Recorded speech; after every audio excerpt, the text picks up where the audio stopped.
Hi friends, welcome to Sadhana life style. இன்றைக்கி நம்ம சேனலில் என்ன வீடியோ அப்படின்னு பார்த்தீங்கன்னா, இன்றைக்கி வந்து ஒரு vlog தான் நான் வந்து எடுக்க போகிறேன். இன்றைக்கி வந்து ஜனவரி 10. இந்த வீடியோ வந்து எப்படி ஒரு 2 நாள் ஆகிடும். ஏன்னா இதுக்கு முன்னாடி ஃபங்க்ஷன் வீடியோ நான் எடுத்து வச்சுருக்கேன். என்னன்னா தம்பிக்கு வந்து கொஞ்சம் வந்து உடம்பு சரியில்லை. சொல்லுவாங்க பர்த்டேக்கு அப்புறம் உடம்பு சரியாமல் போகும் அப்படின்னு. இவனுக்கு என்னன்னு தெரில, பர்த்டேக்கு 2 நாளைக்கு முன்னாடியிலேருந்தே உடம்பு சரியில்லை. அண்ணி வீட்டு ஃபங்க்ஷன் முடிச்சுட்டு மறுநாளே வந்து பார்த்திங்கன்னா ஒரே லூஸ் மோஷன், வாந்தி. நான் ஹாஸ்பிட்டல் கூட்டிகிட்டு போனேன், ஒன்றுமே கேட்கல. அப்புறம் அண்ணி வீட்டில் தான் இருந்தேன். அப்புறம் கொஞ்சம் நார்மலாக இருந்தான். இப்படியே இருந்துச்சு. சரின்னு ஹாஸ்பிட்டல் கூட்டி போனோம், கேட்கவே இல்லை. அப்புறம் இங்கே நம்ம வீட்டுக்கு எய்த்தாப்புல அங்குப்பொன் பெரியம்மா இருக்காங்க இல்லையா, அவங்க எப்போவுமே வந்து தம்பி குழந்தையா இருக்கும் போதே வந்து கழுத்தில் இந்த உரம் விழுந்துடும் இல்லையா, அதுக்கெல்லாம் அவங்க கை வச்சாதான் வந்து அவனுக்கு வந்து சரியாகுமே அந்த ட்ரீட்மெண்ட் எல்லாம். அப்புறம் வந்து அந்த பெரியம்மா வந்து, பெரியம்மா குடல் ஏற்ற இது இருக்கா என்னன்னு தெரில, நீ பாரு பெரியம்மா அப்படின்னு சொன்னோன்னா, அவங்க வந்து நைட்டு வந்து ஒரு 2 செகண்ட் தான் இப்படி வலிச்சாங்க. அவன் நார்மலாகிட்டான். அந்த லூஸ் மோஷன் இல்லை, வாமிட் இல்லை. அதுக்கப்புறம் தான் வந்து அவன் வந்து சாப்பிட்றதுக்கான பொருளே வந்து அவன் வந்து கேட்டான். அதுக்கப்புறம் தான் எங்களுக்கு வந்து நல்லா இருந்தது. ஏன்னா பர்த்டே வேறு வருதா, அவன் கொஞ்சம் ஒரு இதாக இருக்கணும் அப்படின்னு சொல்லிட்டு நாங்கள் நினச்சிட்டே இருந்தோம். ஏன்னு தெரியலையே பிள்ளைக்கு திடீர்னு இப்படி ஆயிடுச்சே அப்படின்னு சொல்லிட்டு. அதுக்கப்புறம் இப்போ இன்றைக்கி நல்லா இருக்கான். சரி அப்படியே கொஞ்சம் vlog எடுத்துகிட்டு தம்பிக்கான பொருள் வந்து பர்த்டேக்கு ட்ரெஸ் எல்லாம் வாங்கலாம் அப்படின்னு சொல்லிட்டு தான் இருக்கேன். தம்பி வந்து விசாகனுக்காக ஒரு 3 உண்டியல் வந்து சேர்த்துருந்தோம். நான் ஏற்கனவே வீடியோவிலே சொல்லியிருப்பேன், காசு யார் கொடுத்தாலும் அந்த உண்டியலில் தான் அவன் வந்து போடுவான். ஒரு சின்ன உண்டியல் தான் ஃபஸ்ட்டு வாங்கினோம். அந்த உண்டியல் வந்து ஃபுல்லாகிடுச்சு. அதுக்கப்புறம் திரும்பி வந்து இன்னொரு உண்டியல் வாங்கினோம். அதுவுமே வந்து கொஞ்சம் ஃபுல்லாகிடுச்சு. இன்னொரு அது சரி சின்ன உண்டியெல்லாம் வாங்குறமேன்னு சொல்லிட்டு ஒரு பெரிய உண்டியல் வாங்கினோம். ஆனால் அந்த உண்டியல் ஃபுல்லாகலை. ஏன்னா நாங்கள் கொஞ்ச நாள் இங்கே இல்லாமல் ஊருக்கு போயிட்டனால அந்த உண்டியல் ஃபுல்லாகாமல் போயிடுச்சு. அதனால் இன்றைக்கி வந்து 3 உண்டியலை பிரித்து அவனுக்கான பொருள் ஏதாவது ஒன்று வாங்கலாம் அப்படின்னு. ஆனால் நானும் 2 மாதமாக ரஞ்சிதா மட்டும் கேட்டே இருக்கேன், மாமா நீ எந்த பொருள் வாங்குறேன்னு ஏதாவது யோசிச்சேன். இல்லை சாதனா பார்த்துக்கலாம் அப்படின்னு சொல்லிட்டே இருந்தார். இன்றைக்கி அது இல்லாமல் தம்பிக்கு ஒன்றும் உடம்பு சரியில்லாதனால எங்களுக்கும் வந்து ஒன்றுமே அந்த மாதிரி மைண்ட் செட்டே எதுவும் இல்லை. இன்றைக்கி வந்து காலையிலேருந்து பார்த்திங்கன்னா அவன் பாட்டுக்கு எப்பவும் போல் நார்மலாக இருக்கான். ஆனால் என்னென்னா என்னையே வச்சுட்டே இருக்க சொல்கிறான், யார்கிட்டையுமே போகவும் இல்லை. இப்போ தான் அவங்க அப்பா வந்து கடைக்கு கூட்டிகிட்டு போகிறேன்னு சொல்லிட்டு கூட்டிகிட்டு போனார் வெளியே. சரி அந்த கேப்பில் வந்து நம்ம பெரியப்பா வேறு இருக்காரா, அவருக்கு வந்து சமைச்சு வச்சுட்டு நம்ம வந்து போனோம்னா அவருக்கும் ஒரு இதாக இருக்கும்ன்ட்டு தான் நான் இன்றைக்கி வந்து அப்படியே இந்த சமைச்சு வச்சுட்டு அப்படியே நம்ம உண்டியல் என்னன்னு சொல்லிட்டு நம்ம தம்பியோட உண்டியலை பிரிக்கலாம். ஒரு சைடு வந்து நம்ம குட்டிங்களுக்காக குக்கரில் வந்து சாப்பாடு வச்சுட்டேன். நெக்ஸ்ட்டு வந்து இங்கே வெங்காயம், தக்காளி எல்லாமே கட் பண்ணி வச்சுருந்தேன்.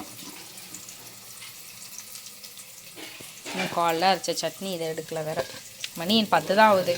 இது வந்து நம்ம பெரியம்மா வீட்டில் வந்து செடியில் எடுத்தது, சரி மரத்தில் ஒரு கிளையில் இந்த முருங்கைக்காய் பார்த்திங்கன்னா இன்னும் கொஞ்சம் விட்டோம்னா முத்தலாக ஆன மாதிரி இருக்கும். ஆனால் அவ்வளோ சூப்பராக இருக்கும். ஆனால் முத்தல் மாதிரியே இருக்காது. இங்கே சொல்லுவாங்கள்ல கொழுப்பு மாதிரி இருக்கும் அப்படின்னு, அந்த மாதிரி முருங்கைக்காய் தான் இது. இதில் வந்து பெரிய முருங்கைக்காவாக வந்து ஒரு 2 முருங்கைக்காய் இருந்துச்சு. குட்டி முருங்கைக்காய் வந்து பார்த்திங்கன்னா அந்த கிளையை உடச்சி விடும் போது கூடையே சேர்ந்து 2 முருங்கைக்காய் விழுந்துருச்சான்.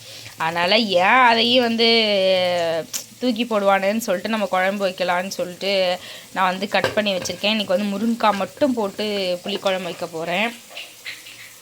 புளியும் வந்து ஊற வச்சாச்சு. இன்னும் காலை சாப்பாடு இன்னும் சாப்பிடவே இல்லை. செஞ்சுட்டு ஒரு ஏரியாக கிளம்பிட்டு சாப்பிட்டுட்டு போனோம்னா சரியாக இருக்கும். நம்ம வரதுக்கு ரிட்டர்ன் வந்துன்னு சொல்லிட்டு தான் சரி சமைச்சிட்டு போகலான்னு சொல்லிட்டு.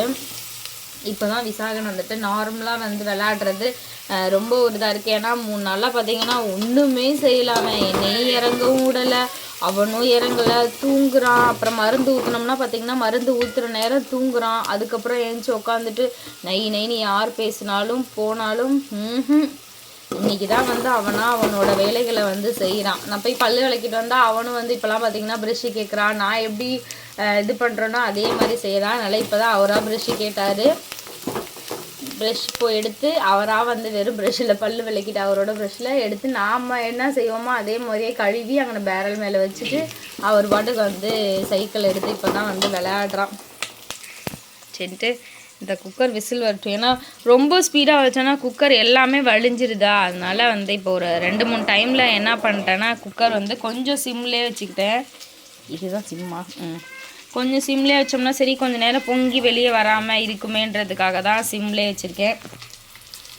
கத்திரிக்காய் போட்டு இந்த சட்டி வச்சா மட்டும் இந்த அடுப்புலேயே நிற்க மாட்டேங்குது. முருங்கைக்காய் போட்டு தண்ணி ஊற்றி கொதிய வச்சாச்சு. நெக்ஸ்ட்டு என்னென்னா, இப்போ அங்கேருந்து கொண்டு வந்த பொருட்கள் எல்லாமே இருக்கணும். இது வந்து நான் ஏற்கனவே தெரியும் உங்களுக்கு வந்து நம்ம என்ன சேல்ஸ் பண்ணுறோம் அப்படின்னு நிறையா பேர் வந்து கேட்டிருந்தீங்க. நானும் வந்து கொடுத்துட்டேன். எண்ணெய் வந்து சூப்பராக இருக்குது. இது வந்து நல்லெண்ணெய், இது வந்து கடலெண்ணெய்.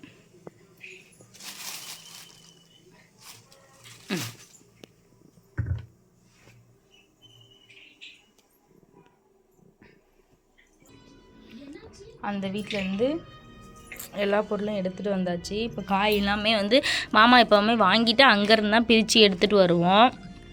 அதில் காய் வாங்கிட்டு இப்போ தான் பெரியப்பா போய் அந்த வீட்டிலேருந்து எடுத்துகிட்டு வந்தாங்க.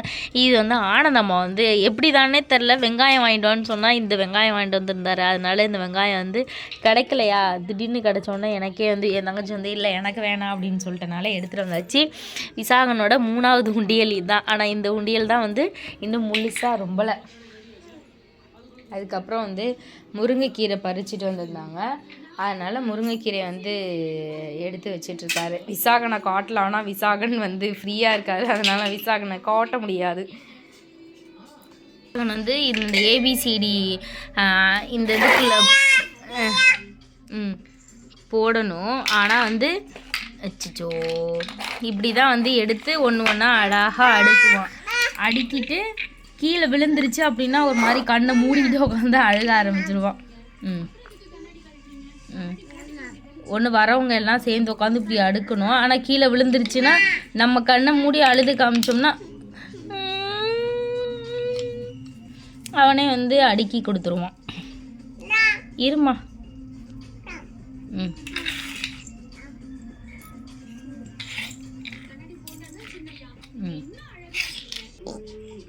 ஆமாம் அம்மா அழுகுறேன் பாரு விசாகனா, அடுக்க மாட்டியா அம்மாவுக்காக?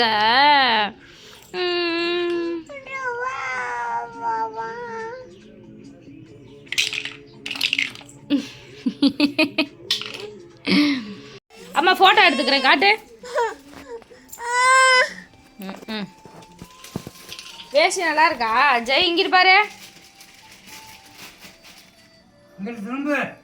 அதான் இப்படியே தான் அவன் அவுக்க கட்டை. எப்பா விசா இங்கிட்டு திரும்பிப்பா, இங்கிட்டு திரும்பு. இதுக்கு மேலே அவன் கொஞ்சம் தூக்குனா அவ்வளோதான்.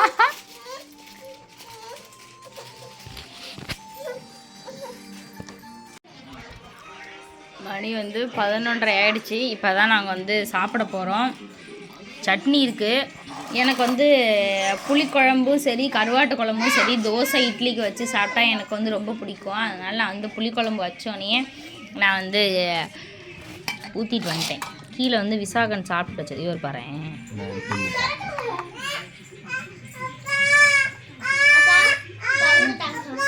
இந்த வர சாமி